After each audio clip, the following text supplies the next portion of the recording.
Okay, so El was the ancient word for God. Now, I have some other tarot decks I want to show. So this is the Crowley deck, a little bit clearer of a picture.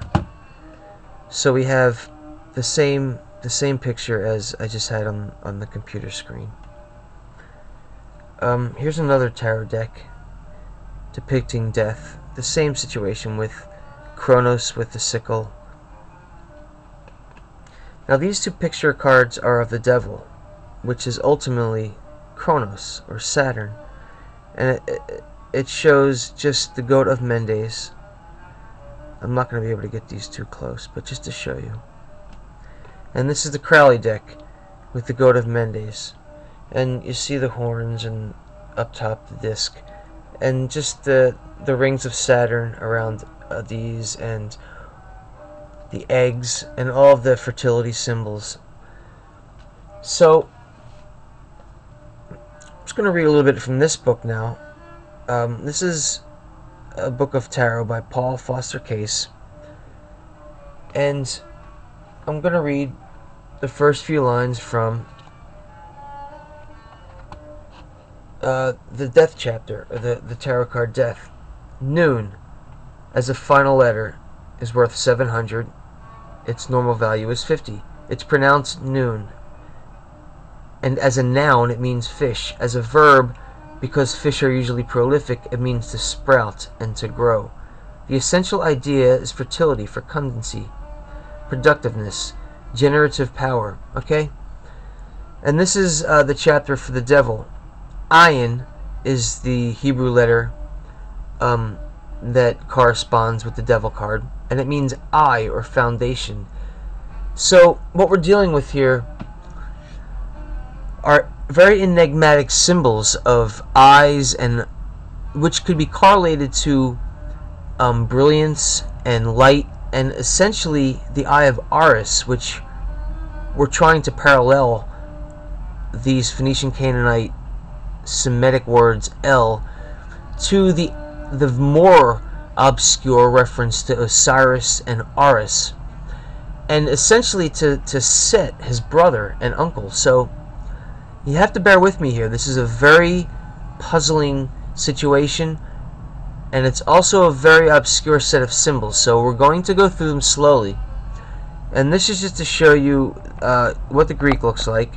And this is the word Kronos, and this is what it looks like in Greek. Sometimes it's spelled with a chi, and sometimes it's spelled with a kapha.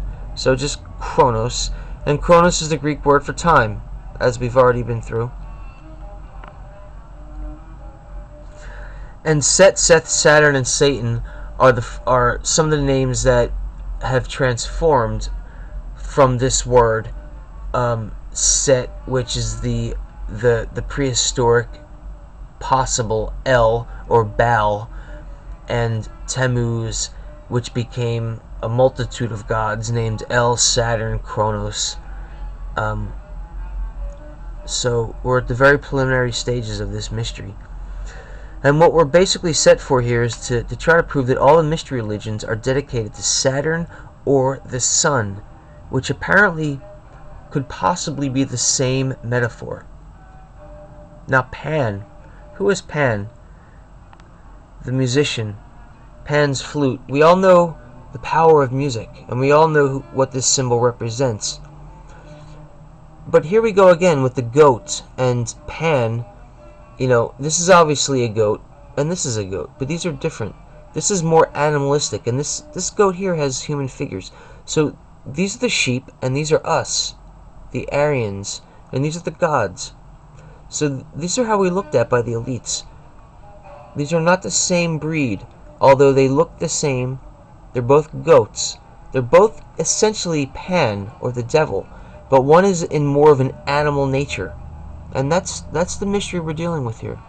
The hijacking, or the secret